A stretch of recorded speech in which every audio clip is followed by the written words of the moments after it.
पण आकड्यांचं नसतं, केलेल्या कामाचं असतं. आणि त्याच्यामुळे लोक केलेलं काम त्यांच्या आणि केंद्र सरकारची जी चुकीची धोरणं आहे त्याच्यावर मतदान करतील. आणि मेरिटवर सगळ्यात जास्त अडचणीत आज कोण आहेत? अन्नदाता. क्राईम वाढलाय, ड्रग्ज पुण्यात वाढले. म्हणजे पुणे शहरामध्ये ड्रग्ज आणि पुणे शहराचा काही संबंधच नव्हता एका लोकांशी, पण आज ते ऐकायला मिळतंय, बघायला मिळतंय, व्हिडिओज येत आहे.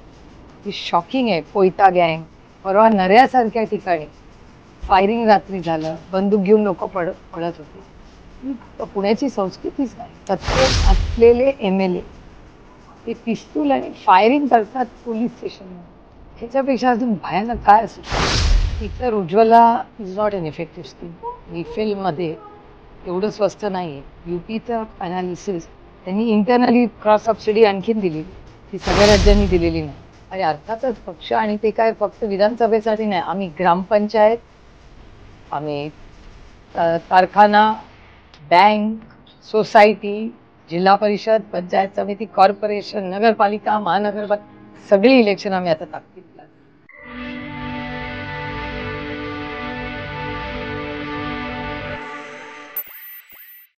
18 वर्ष संसदीय राजकारणामध्ये अतिशय सक्रियपणे आपली भूमिका निभावणाऱ्या, म्हणजे त्यापैकी 3 वर्ष ही राज्यसभेत आणि 3 टर्म लोकसभेमध्ये त्यांच्या प्रश्नांनी लोकसभा सुद्धा गाजवणाऱ्या, प्रामुख्याने विरोधी पक्षाचा एक चेहरा म्हणून आणि लोकांचे प्रश्न मांडणाऱ्या खासदार म्हणून बारामतीच्या सुप्रियाताई सुळे या सगळ्यांना परिचित आहेत. त्या आज आपल्यासोबत आहेत आणि त्यांच्याबरोबर रोहितदादा पवार, त्यांचे भाचे आपल्यासोबत आहेत. दोघांशीही आज आपण चर्चा करणार आहोत. निवडणुकीचा प्रचार जोरदार सुरू आहे. जवळपास 40°C एवढं तापमान आहे. दुपारचे 4 वाजत आलेत आणि सुप्रियाताईंनी आत्ता जेवण केलेलं आहे.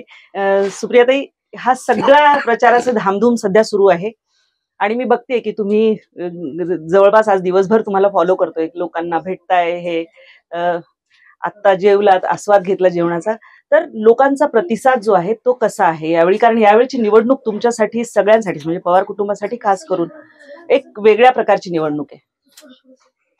उत्साह तुम्हीच बघताय आणि रिस्पॉन्स मी कसा सांगणार, तुम्हीच बघताय. नाही, तुम्ही इतके वर्ष या लोकांमध्ये फिरता आहात, यावेळी तुम्हाला लोकांकडनं काही वेगळं जाणवतंय का? लोक जेव्हा चर्चा करतायत तेव्हा तुमच्याशी काही वेगळेपणा जाणवतोय का? कारण मला असं वाटतं ह्या इलेक्शन मध्ये एक फक्त वेगळेपणा असा आहे की दुष्काळाची परिस्थिती आहे आणि खूप गंभीर आहे आणि सरकार त्याच्यामध्ये काहीच निर्णय घेत नाही.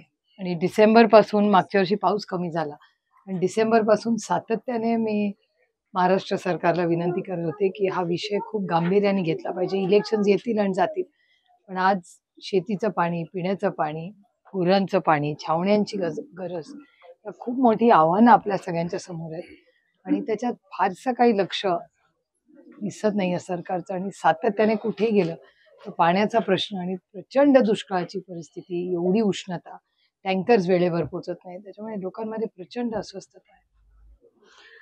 यावेळी निवडणूक जी आहे ती घरातच एका अर्थाने म्हणता येईल की वहिनी विरुद्ध ताई अशी निवडणूक चालू आहे. दोन्हीकडनं प्रचार चालू आहे, दोन्हीकडनं नाही म्हणलं तरी बऱ्याचशा गोष्टी समोर येत आहेत लोकांच्या. तुम्ही या निवडणुकीकडे कसं वेगळ्या पद्धतीने बघता? कारण गेल्या वेळेपर्यंत ताई, वहिनी आणि दादा खंबीरपणे तुमच्या प्रचारामध्ये तुमच्या बाजूने होते. माझी लढाई ही वैयक्तिक नाहीच आहे, माझी वैचारिक लढाई आहे आणि हे मी पहिल्या दिवसापासून सांगते. म्हणजे 18 वर्ष मी हेच म्हणते आणि त्याच्यामुळे समोर कोणीतरी लढणारच एका लोकशाहीमध्ये. आणि आज जे केंद्र सरकारचे निर्णय आहेत ते जवळपास 100% चुकीचेच घेतलेले. म्हणजे तुम्ही इथे बघा, हे सगळे शेतकरी आहेत, त्यांचं एक तुम्ही क्विक पोल घ्या, तुम्ही रॅपिड फायर सारखे क्वेश्चन्स घ्या. कांद्याच्या भावाची काय परिस्थिती आहे, पाण्याची काय परिस्थिती आहे, विजेची काय परिस्थिती आहे, विजेच्या बिलाची काय परिस्थिती आहे, महागाई, बेरोजगारी, खूप मोठी आव्हानं या देश आणि राज्याच्या समोर आहेत आणि याच्या विरोधात कोणीतरी बोललं पाहिजे. आणि दडपशाही वाढतच चालली. नाही, हे बरोबर आहे, पण आता निवडणूक ज्या आहे आणि निवडणुकीमध्ये वहिनी विरुद्ध तुम्ही लढताय. तुम्ही म्हणालात माझ्या आई सारख्या आहेत आणि त्यामुळे त्याच्यात मोठ्याच आहेत ना माझ्यापेक्षा, वयानी आणि नात्यानी दोन्ही माझ्यापेक्षा खूप मोठ्या आहेत त्या. एक नेहमीच जे परसेप्शन असेल, म्हणजे अगदी तुमच्या विरोधी विचारांचं सुद्धा जेव्हा असेल तेव्हा सुद्धा एक परसेप्शन नेहमी होतं की पवार कुटुंब हे एकसंध आहे वेगवेगळ्या ठिकाणी वेगवेगळ्या वेळी ते सगळ्यांनी पाहिलेलं आहे. तर असा एक नुसतं कुटुंब आता अर्थाचं उरलेलं नाहीये, तर पार्टीतले अनेक लोक दादांसोबत गेलेले आहेत. तर ही परिस्थिती येईल असं वाटलं होतं, याचा अंदाज आला होता गेल्या काही वर्षांमध्ये तुम्हाला? नाही का फारसा नाही. एक तर आमच्या कुटुंबात काही अंतर नाहीये. हं. कुटुंबातला एक छोटा गट खरं तर वेगळा झालाय. बाकी सगळं कुटुंब एकच आहे. त्याच्यामुळे एका व्यक्तीने एक वेगळा निर्णय घेतलाय. बाकी सगळे एकच आहोत. आणि त्याचबरोबर दुसरी महत्वाची गोष्ट आहे की बाकीच्यांच्या ज्या काही कारणं आहेत ती सगळ्यांच्या समोर आहे. त्याच्यामुळे मला असं वाटतं बाकीच्यांचे काय अडचणी आहेत त्याच्याबद्दल मला वाटतं मी काही वेगळं बोलण्याची गरज नाही आहे. सगळ्यांनाच सगळं माहिती आहे. रोहित दादा, तुमच्याकडून खास करून म्हणजे या सगळ्या निवडणुकीच्या काळामध्ये परवाचा एक फोटो खूप ट्विट झाला, बराच तो पाहिला देशाने, की पवार साहेब आहेत आणि तुम्ही आणि आत्या तिकडे बसलेले आहात, असा तो एक फोटो होता परदेशी माध्यमांनी घेतलेला. आणि त्यावेळी कुठेतरी तुम्ही पण एका वेगळ्या लढाईमधनं यावेळी जातात निवडणुकीच्या काळामध्ये. की एकीकडे आत्या आहे, एकीकडे काका आहे, आणि आरोप जे होत आहेत ते तुमच्यावर सुद्धा बरेच होत आहेत, खास करून कधी पॅकेज गँग, कधी काही अशा पद्धतीचं. तर काय एका बाजूला आत्या आणि एका बाजूला काकी असं म्हणण्यापेक्षा एका बाजूला शिवशाहू फुले आंबेडकरांचा विचार आहे जो साहेबांनी गेले 60 वर्ष जपला, आणि दुसऱ्या बाजूला बीजेपीचा विचार आहे जो नेहमी नेहमी पवार कुटुंबियांनी त्याचा विरोधच केलेला आहे. त्यामुळे जागा आम्ही बदललेली नाही. आमचे जे काही विरोधक आहेत ते तेच आहेत, पण त्या विरोधकांना जाऊन कुटुंबापैकी एक छोटासा घटक तिथं जाऊन आता जुडलेला आहे, एवढाच फरक आहे. आणि सगळ्यात महत्त्वाचं काय की अजितदादांबरोबर अनेक नेते गेले असतील, पण महत्त्वाचं आहे काय की सामान्य नागरिक आणि निष्ठावंत पदाधिकारी आणि कार्यकर्ते हे साहेबांबरोबर आणि विचाराबरोबर राहिलेले, ती एक चांगली गोष्ट आहे. आणि आज आम्हाला ऊर्जा लढण्यासाठी याच्यामुळेच मिळते की 84 वयामध्ये सुद्धा युवांना लाजवेल एवढी क्षमता असणारे आमचे पवार साहेब आज अख्ख्या महाराष्ट्रात प्रचार करतात. फक्त बारामतीत नाही, गेले 10 दिवस तर बारामतीमध्ये आम्हाला ते दिसत नाहीत. अख्ख्या महाराष्ट्रामध्ये इतर पक्षाचे, मित्रपक्षाचे खासदार निवडून आणण्यासाठी ते प्रयत्न करतायत आणि ते लढतायत. आज सामान्य नागरिक लढतायत. हे इलेक्शन लोकांनी आता ताब्यात घेतलेलं आहे. हे जे काही वातावरण आहे, आणि लोकांना अनेक अडचणी आहेत, तरी सुद्धा त्यांना भाजप नको आहे, आणि हे इलेक्शन आता त्यांनी ताब्यात घेऊन मला विश्वास आहे ह्या सगळ्यांशी भेटल्यानंतर की सुप्रियाताईंचं लीड गेल्या वेळेस पेक्षा डबल होईल. असं तुम्ही जेव्हा सांगता तेव्हा आकडे जर बघितले तर गेल्या वेळी कांचन कुल या तसं म्हटलं तर म्हणजे पवार कुटुंबाचं पाठबळ नसलेल्या आणि वेगळ्या अशा हे होत्या, नवख्या होत्या तसं म्हणायला राजकारणामध्ये. आता सुनेत्राताई जरी पहिल्यांदा निवडणूक लढवल्या असल्या तरी दादांसारखा एक व्यक्ती त्यांच्या पाठीशी खंबीरपणे आहे. आणि यामध्ये कांचनताईंना मिळालेली मतं याचा जर आपण विचार केला तर ती प्युअरली ज्याला म्हणता येईल की भाजपाची मतं अशी आहेत, जी नॉन ट्रान्सफरेबल तशा अर्थाने असतात दुसऱ्या कुठल्याही पक्षाला. आणि त्यामध्ये आता दादांची तो ताकद जर ऍड झाली तर आकड्यांचं गणित असं कसं जमणार? इलेक्शन आकड्यांचं नसतं, केलेल्या कामाचं असतं.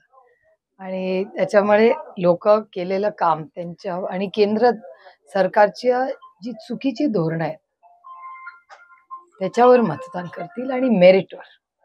तर धोरणामध्ये कुठले कुठले 1, 2, 3, 4 असं जर सांगायचं झालं सगळ्यात मोठं प्रायोरिटी? म्हणजे शेतकरी सगळ्यात जास्त अडचणीत आज कोण आहे? अन्नदाता आहे.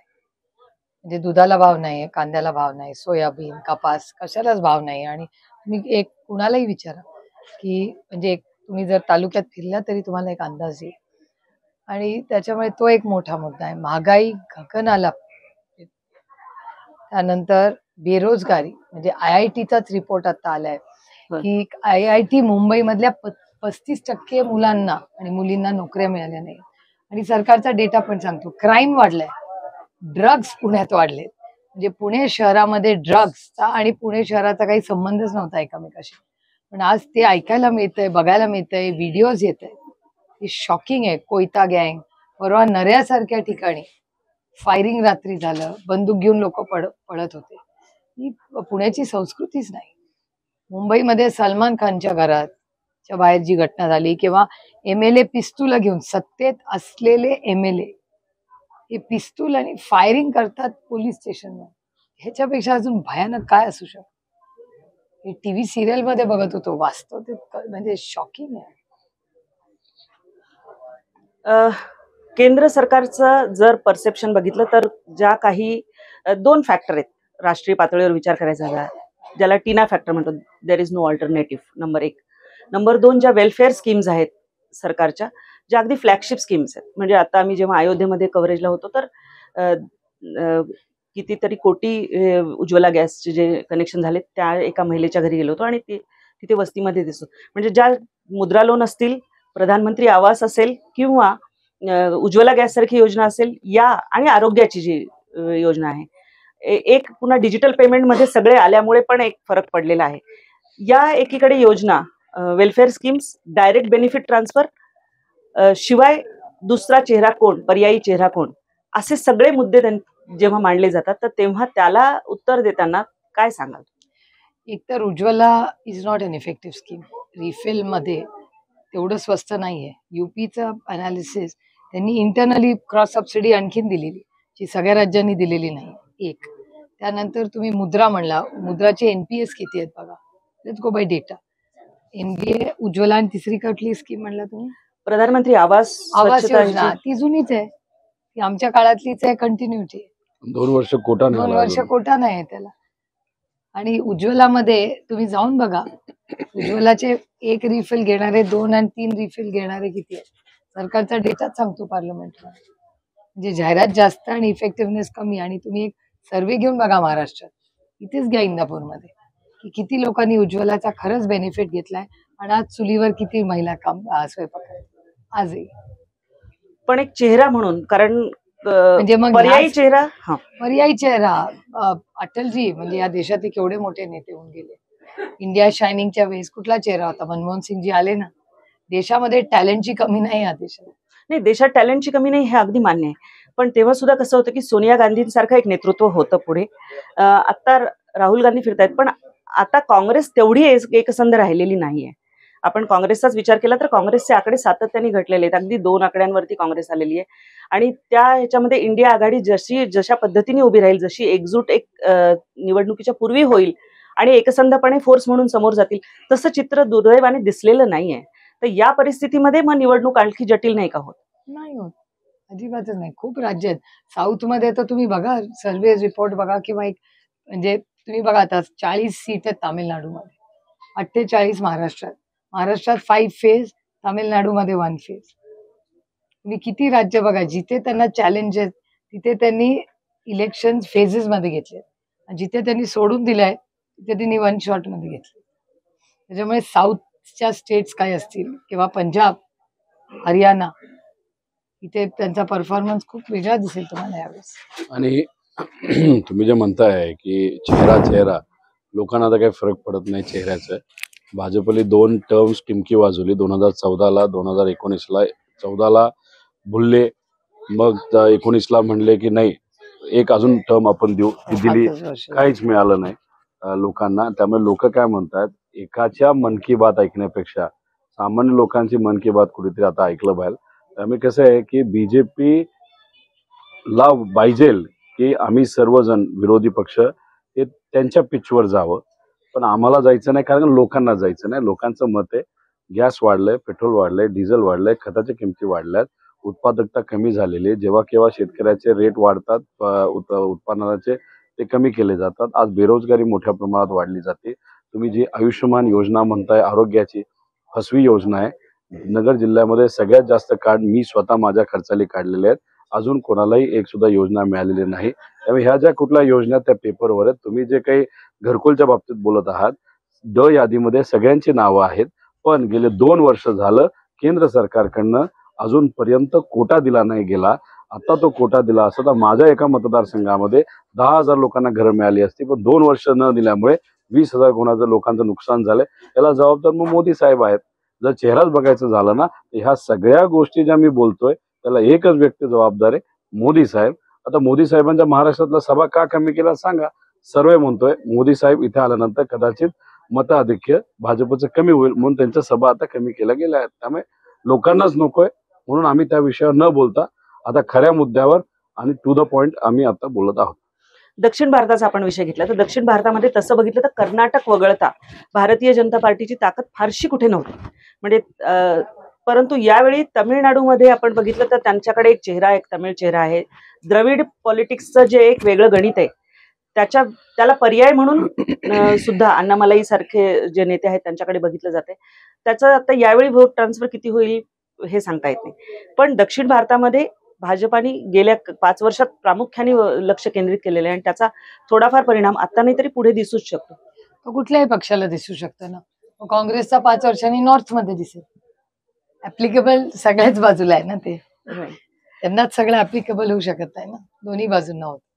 ताई थोडं हे की जेव्हा 2019 मध्ये पहिल्यांदा दादांनी शपथ घेतली सकाळी, तर त्यावेळी तुमचं लगेचच ट्विट असं होतं की there is a split in family, there is a split in party.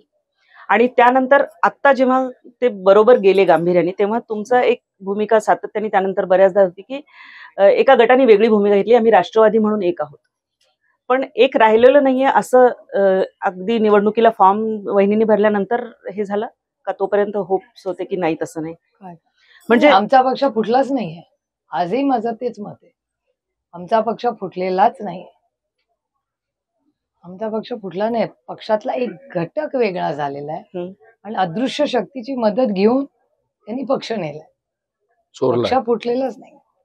पण आता दादा अलीकडच्या मुलाखतीमध्ये लेटेस्ट म्हणाले की 2017ला सगळ्याच आमदारांच्या सह्या होत्या आणि सगळ्यांना असं वाटत होतं की भारतीय जनता पक्षाबरोबर जावं. त्या दृष्टीने मीटिंग झाल्या. तो सह्याचा कागद दाखवा म्हणावं. कुणी दाखवलाय का? प्रफुल्ल पटेल साहेब नुसता हवेत गोळीबार करतायत. पेपर असेल तर दाखवा. तो सही विरोधी पक्ष नेता दादांना बनवण्यासाठी होता का बीजेपी बरोबर जाण्याचा? कागद न दाखवता नुसतं ते बोलतात आणि त्याच्या विश्वास हे सगळे निवडून आले, मी त्याच्यात. होय होय. पण संघटना आमच्या सगळ्यांपेक्षा मोठी आहे. बरोबर. संघटना निर्णय घेणार, आम्ही फक्त इलेक्टेड मेंबर्स आहोत. समजा यांचं काही मत XYZ मत असेल सगळ्या आमदारांचं, पण जिल्हाध्यक्षांचं मत काय ते सही करतात म्हणून यांना तिकीट मिळतात ना. Party is first.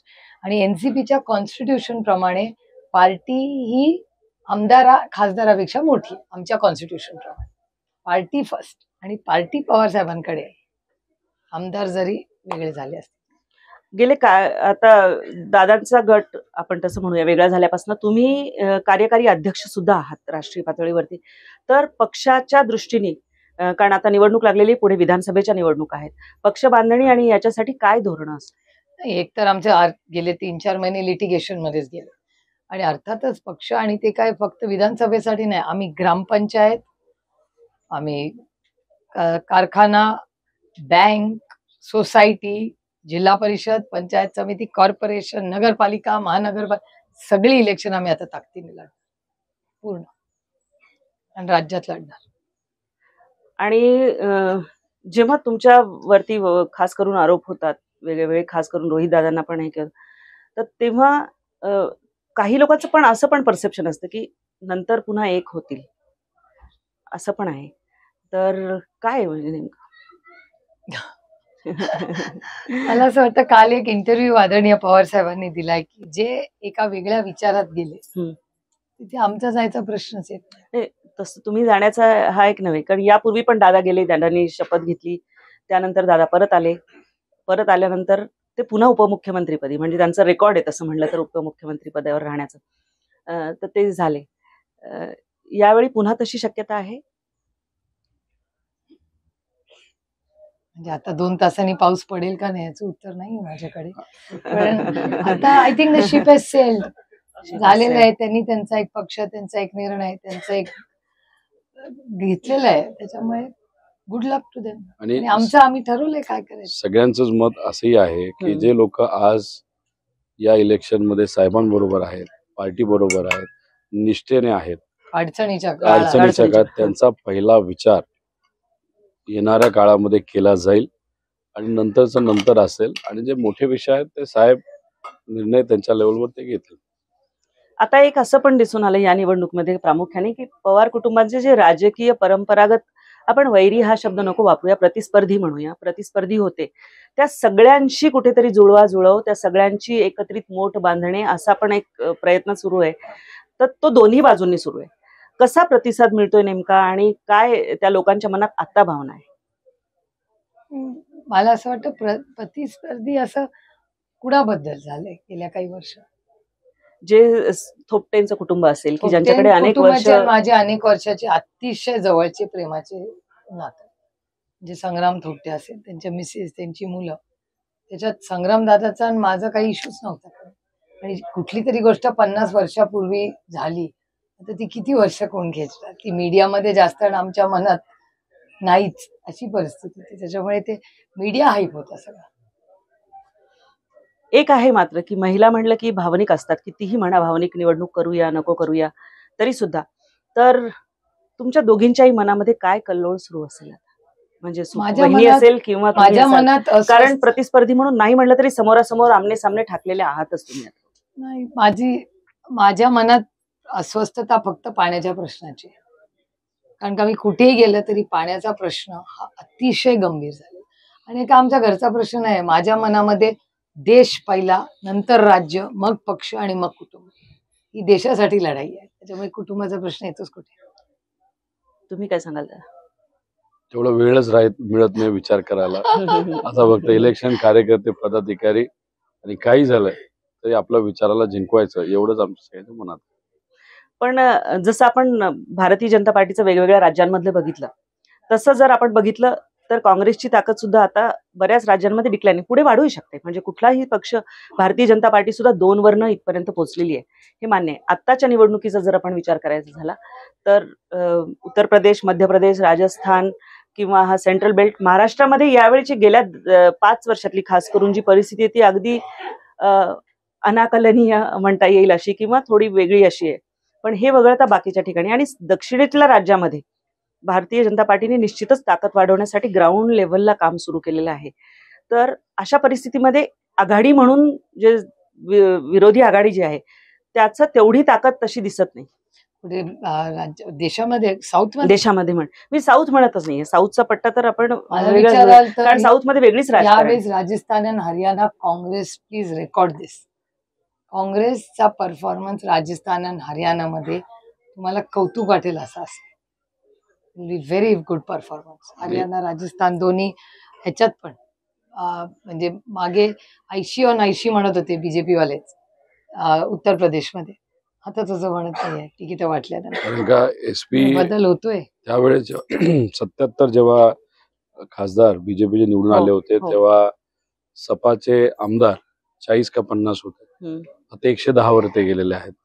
तो मोठा फरक आहे. आणि काँग्रेस आणि सपा फार सुरुवातीपासून एकत्र काम करतात. त्यामुळे तुम्हाला एकच सांगतो, रिझल्ट 4 जूनचा हा लोकांच्या अपेक्षेप्रमाणे असेल आणि बीजेपीच्या अपेक्षेप्रमाणे नसेल. पण लोकांची अपेक्षा बीजेपी पेक्षा वेगळी असं 100%. कारण वाद बघा, कोणाला विचारा. ठीक आहे, हे आमचे कार्यकर्ते आहेत, आमचं झालं, तुम्ही कुठेही फिरा, फील्डवर जाऊन बघा, फक्त सांभाळून. बीजेपी कडनं तुम्ही आलात असं त्यांना चुकून आम्ही वाटलं. बीजेपी कडे असायचा प्रश्न नाही, नाही, नाही, मीडिया नाही, म्हणून वी आर न्यूट्रल. तसं नाही, म्हणजे आम्ही जर मत त्यांना- कोणालाही देऊ तो वेगळा मुद्दा झाला. तसं नाही. त्यांना जर चुकून असं वाटलं तर फक्त काळजी घ्या, कारण फार इतके चिडलेत लोक बीजेपीवर. काही एक आहे की 4 जूनला तर स्पष्ट होणार आहे की नेमकं काय होईल आणि मतांचं कशा पद्धतीने टक्केवारी हे होईल. पण शिवसेनेची पण मतं खरंच ट्रान्सफरेबल आहेत का?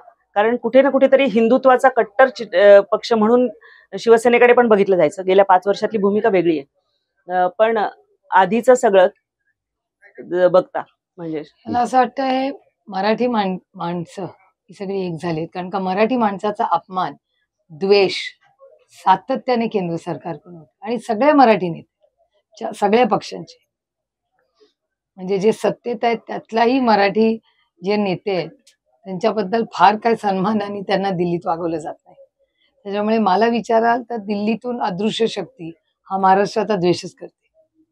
कारण का महाराष्ट्रातलेच पक्ष त्यांनी जो अन्याय केलाय तो महाराष्ट्राच्याच पक्षांवर केलेला आहे. त्यांनी महाराष्ट्रातलेच, भारतातले जे मोठे नेते आहेत त्यांच्यावरच अन्याय केला आणि महाराष्ट्रातल्याच नोकऱ्या दुसऱ्या राज्यात नाही. त्यामुळे सातत्याने महाराष्ट्र केंद्र बिंदू ठेवूनच महाराष्ट्राचं नुकसान कसं होईल, महाराष्ट्राचं महत्व कसं कमी होईल, हे सातत्याने केंद्राकडून केलं जातं आणि डेटाच दाखवतोय ना. पण असं का, म्हणजे काय? आता त्याचा प्रश्न तुम्ही त्यांनाच विचारायला लागेल. क्राईम, सगळ्यात जास्त क्राईम या देशात महाराष्ट्र आहेत, हे केंद्र सरकारचा ऑफिशियल डेटा सांगतो. सगळ्यात जास्त शेतकऱ्यांच्या आत्महत्या महाराष्ट्रात. म्हणजे हे सगळं महाराष्ट्रात का होतंय? कोण आहे याला जबाबदार? गल्लीपासून दिल्लीपर्यंत त्यांची सत्ता आहे. महाराष्ट्रात जिल्हा परिषद, पंचायत समितीची इलेक्शन का होत नाहीये? कॉर्पोरेशनचं इलेक्शन 2.5 वर्ष देशात असं कुठेच नाही, फक्त महाराष्ट्रात आहे. असं का होतंय? म्हणजे हा सगळा अन्याय, महाराष्ट्राने असं काय त्यांचं नुकसान केलंय की ते महाराष्ट्रावर सगळा रोष आणि राग महाराष्ट्रावर काढतात. पण त्यांचा नारा तर महाराष्ट्रातनं 45 पार असा आहे. तो नारा सगळं देशात 400 पार पण आहे. ज्या राज्याकडनं 45 मिळवायचे खासदार, त्याच्यावर हो, पण त्यांना ते कॉपी करून पास करायला पण तयार असतात ना. कारण का देवेंद्रजी स्वतःच म्हणाले की मी 2 पक्ष फोडून झालोय. असं कोण म्हणतं? 2 पक्ष फोडून या मी उपमुख्यमंत्री झाले. या देशामध्ये पक्ष फोडण्याची परंपरा फार नवी नाहीये तशा हो, अर्थाने पण विचार केला तर. कोणी कारण टॉल क्लेम्स करत नाही ना. पण काँग्रेस आम्ही पक्ष इतक्या वेळा तुटलेला आहे, म्हणजे टीएमसी घ्या किंवा मान्य खाली ना. साऊथ मध्ये घ्या, पण इथे तो राष्ट्रवादी वेगळा- म्हणा, तो आउट ऑफ सगळीकडे. चॉईस वेगळा झालाय. दुसऱ्यांना ईडी, सीबीआय, इन्कम टॅक्स करून फोडला नाही ना. पण यांनी हे सुद्धा जेव्हा एक परसेप्शन होतं ना ईडीच्या परसेप्शन नाही, बाबतीमध्ये, रियालिटी. कारण त्याच्यामध्ये आता जेव्हा मुलाखत झाली पंतप्रधानांची, तेव्हा त्यांनी सांगितलं की जेवढ्या केसेस आहेत, 5,000च्या वरती जर ईडीच्या केसेस आहेत, तर एक 50 केसेस अशा असतील की ज्या राजकीय व्यक्तींविरुद्ध नॉट एट ऑल. नाही, मी तुम्हाला सगळं डेटा आहे. सांगते. माझ्याकडे डेटा आहे, माझ्या फोनमध्ये, मी तुम्हाला देऊ शकतो. असं मोदी साहेब बोलले. 95% केसेस या ज्या पार्लमेंटवर डॉक्युमेंट केंद्र सरकारने दिले, केंद्र सरकारचं जे डॉक्युमेंट आहे त्याच्यात त्यांनी 95% पीपल, असं त्यांनी इंग्रजीमध्ये लिहिलंय की एवढे लोक विरोधी पक्षातले, माझं स्टेटमेंट नाहीये, हे ऑफिशियली फायनान्स नाही, एकूण राजकीय व्यक्तींच्या विरोधात जी कारवाई झाली त्यापैकी विरोधी पक्षातले असतील. मी ईडीची एकंदर कारवाई अशा अर्थाने म्हणते की नाही, उद्योजकांविरुद्ध असेल, सगळ्यांविरुद्ध असेल, एकंदर तशी राजकारण्यांविरुद्धही आहे. अरे एकंदर कारवाई 1% होती ईडीची, हेच तर आम्ही म्हणतोय. मग तुम्ही अरविंद केजरीवालांना अटक कसं केलं? सोरेन साहेबांना अटक कसं केलं? जर आउटकम 1% आहे, ईडीचा आउटकम जो आहे ना तो 1% आहे, पण केसेस आहेत त्या 95% विरोधी पक्षावर आहेत. मग त्या पक्षात, आता मी तुम्हाला उदाहरण देते जे माझ्या डोळ्यासमोर झालेलं. पार्लमेंटमध्ये निर्मला सीतारामनजी, अतिशय सुसंस्कृत महिला, होय. निर्मलाजी माझ्या समोर, ते बसतात ना व्हाईट शर्टवाले, तिथे बसतात, मी इथे बसते, त्या म्हणल्या होत्या की 2 लोकांमुळे या देशात सगळ्यात जास्त भ्रष्टाचार आहे, अशोक चव्हाण आणि अरविंद केजरीवाल. या त्या शुक्रवारी म्हणल्या. शनिवारी डिबेट झालं ज्याच्यात Nishikant Dubey, lead speaker of BJP, म्हणाले की या देशामध्ये शब्द आहेत त्यांचे, तुम्ही रेकॉर्ड चेक करू शकता, की आदर्श माता, आदर्श पिता, आदर्श शिक्षक माहिती होतं, पण घोटाळ्याचा आदर्श आम्ही पाहिलेला नाही. आणि सगळ्यात जास्त करप्ट कोण आहेत? अशोक चव्हाण. हे निशिकांत दुबे आणि निर्मलाजी म्हणल्या. आणि मी म्हणत होते की असं काही नाहीये, अशी परिस्थिती नाहीये. आणि अरविंद केजरीवालांबद्दल पण ते तसंच बोलले. आता त्याच्यानंतर हे झालं शुक्रवारी आरोप, शनिवारी डिबेट, सोमवारी अशोकराव बीजेपीत गेले, मंगळवारी फॉर्म भरला आणि बुधवारी ते 6 वर्षाचे खासदार झाले. मग अशोकरावांना ते माझ्यावर नाराज आहेत आता, पण मी कधीच म्हणले नाही अशोकराव भ्रष्टाचारी आहेत. निर्मलाजी म्हणाल्या, मी थोडी म्हणले आदर्श घोटाळा. त्या मी उलट डिफेंड केला अशोकरावांना. आणि अरविंद केजरीवाल जेलमध्ये, आरोप दोघांना तोच केला ना, त्याच 2 लोकांनी केला. केजरीवालांच्या बाबतीमध्ये केजरीवाल न्यायालयात पण गेले होते आणि हायकोर्टाने त्यांना दिलासा दिलेला नाहीये. त्यांना 9 वेळा समन्स गेलं होतं. म्हणजे असं पण एक जे सोशल मीडियावरती परसेप्शन असेल ना. होतं की it's not about perception, this is about reality, data. या देशाच्या फायनान्स मिनिस्टर या अरविंद केजरीवाल आणि अशोक चव्हाणांवर आरोप करतात. कोणी एरेगेऱ्याने नाही, मी आणि रोहितने आरोप केलेला, फायनान्स मिनिस्टर ऑफ इंडियाने केलाय. डॉक्युमेंट असल्याशिवाय एवढा मोठा आरोप करतील, तो पण पार्लमेंटमध्ये, पार्लमेंटच्या असं कुठेतरी कोपऱ्या सभामध्ये नाही केलेला. Floor of the house, parliament या देशातलं सगळ्यात उच्च मंदिर आहे लोकतंत्राचं. त्याच्यात या देशाच्या फायनान्स मिनिस्टर म्हणतात हो अशोक चव्हाणांनी आदर्श घोटाळा केला, म्हणजे डॉक्युमेंटच असतील ना, त्याच्याशिवाय कसा केला? मग त्यांनी पक्षात घेतला. आणि तेवढंच नाही, निर्मलाजींनी एका टीव्ही चॅनलवर सांगितलं की ईडी, सीबीआय आणि इन्कम टॅक्स असलेले केसेस वाले लोक ज्यांच्यावर केसेस झाले आहेत त्यांना आमच्या पक्षामध्ये वेलकम आहे. मी नाही म्हणत आहे, हे निर्मलाजी म्हणल्या आणि चॅनलवर म्हणल्या. मग ना खाऊंगा ना खाने दूंगा, भ्रष्टाचार मुक्त भारत, त्याचं लॉजिक काय? मग भ्रष्टाचारी अरविंद केजरीवाल आहेत, अशोक चव्हाण आहेत का नाही आहेत? ज्यांना जे विरोधी पक्षात आहेत त्यांना ईडी सीबीआयच्या ज्या नोटिसेस जातात मग त्या खऱ्या आहेत का नाही आहेत? हेमंत सोरेन करप्ट आहेत का नाही, ते पण जेलमध्ये. आपले अनिल देशमुख 100 कोटी रुपयाचा आरोप झाला, कुठे गेले ते 100 कोटी रुपये? संजय सिंग जेलमध्ये राहून आले 6 महिने, पुरावाच नाही. आता ईडी म्हणतात जामिनावर आहेत ते बाहेर. हो जामिनावर आहेत, पण दे कांट प्रूव्ह इट. ते काय म्हणाले? पैसे सापडले का? अनिल देशमुखांचे सापडले. तुम्ही चार्जशीट बघितली का?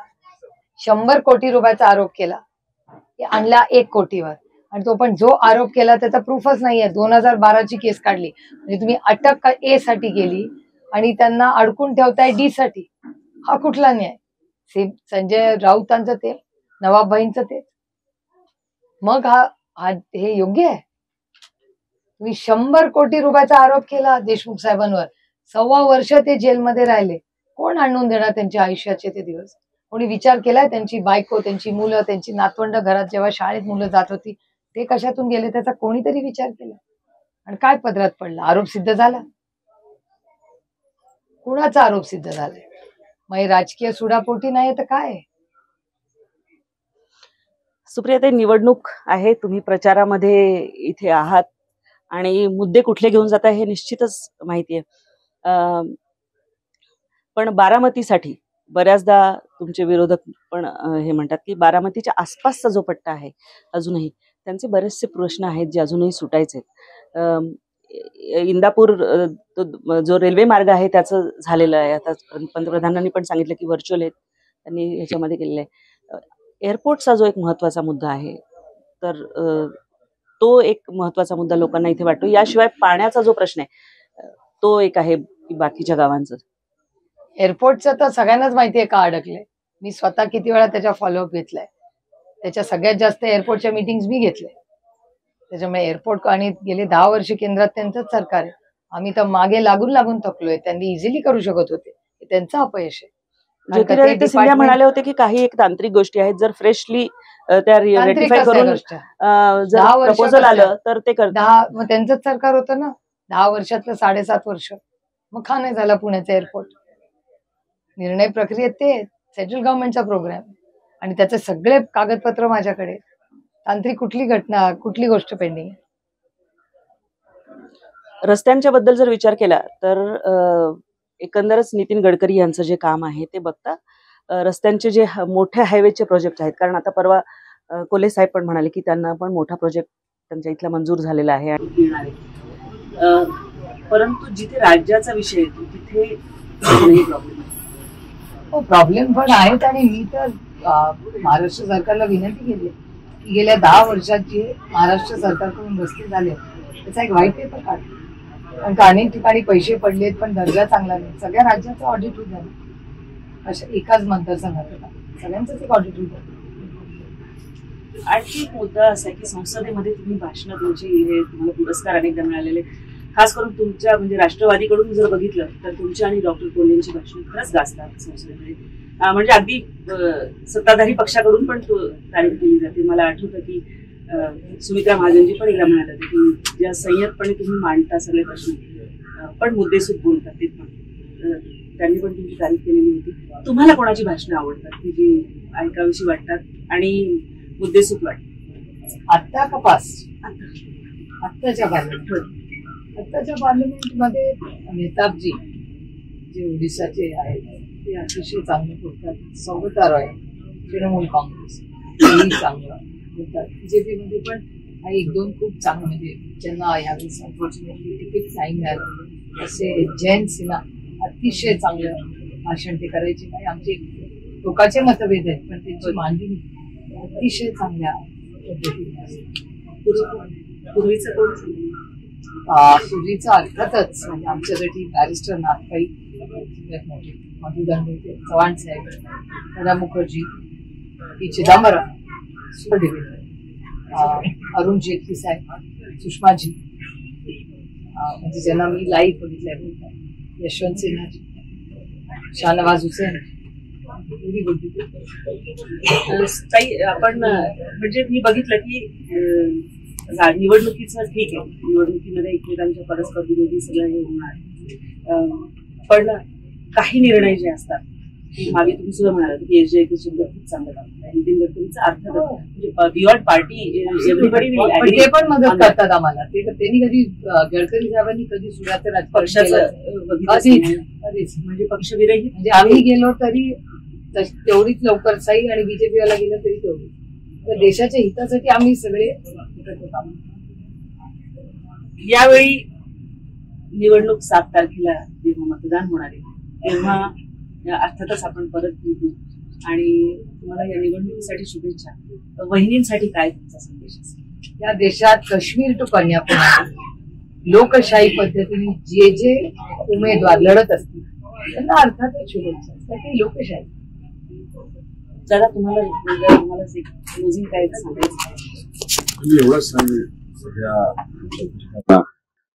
की मतदान करा. मतदान हा खूप महत्वाचा हक्क आहे. आपल्याला संविधान वाचवायचंय, लोकशाही टिकवायची.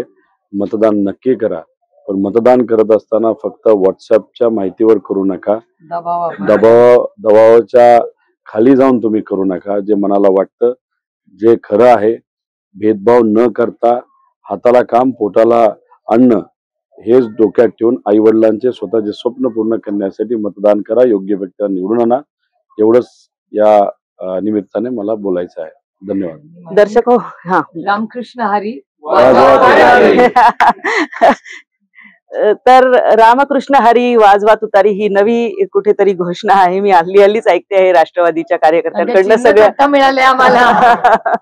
तर दर्शक हो, या वेळची बारामती म्हणजे 1998 पासून सातत्याने मी बारामती कव्हर करते आणि बारामती पॅटर्न, बारामतीचा विकास पॅटर्न ह्यावर आपण बऱ्याचदा बोललेलो आहोत. यावेळचा थोडासा वेगळा पॅटर्न आहे आणि त्यामुळे देशभराचं लक्ष, अगदी विदेशी माध्यमांचं सुद्धा लक्ष या मतदारसंघाकडे लागलेलं आहे. 7 तारखेला मतपेटीत काय होणार याची सगळं आपल्याला जी माहिती आहे ती 4 जूनला मिळणार आहे. सध्या आम्ही बारामतीमध्ये आहोत आणि दोनही या इथल्या मोठ्या नेत्यांशी आम्ही बोलत होतो. सुप्रियाताई खुद्द मैदानात आहेत. वहिनींविरुद्ध त्यांची लढाई सुरू आहे लोकसभेमध्ये. बघूया काय होतं ते. या आणि अशा प्रकारच्या मुलाखतींसाठी आमच्या चॅनलला सबस्क्राईब करायला विसरू नका. तुमच्या सूचना असतील त्या आमच्यापर्यंत अवश्य कळवा. तुम्ही दोघंही वेळ एवढा काढलात, धन्यवाद.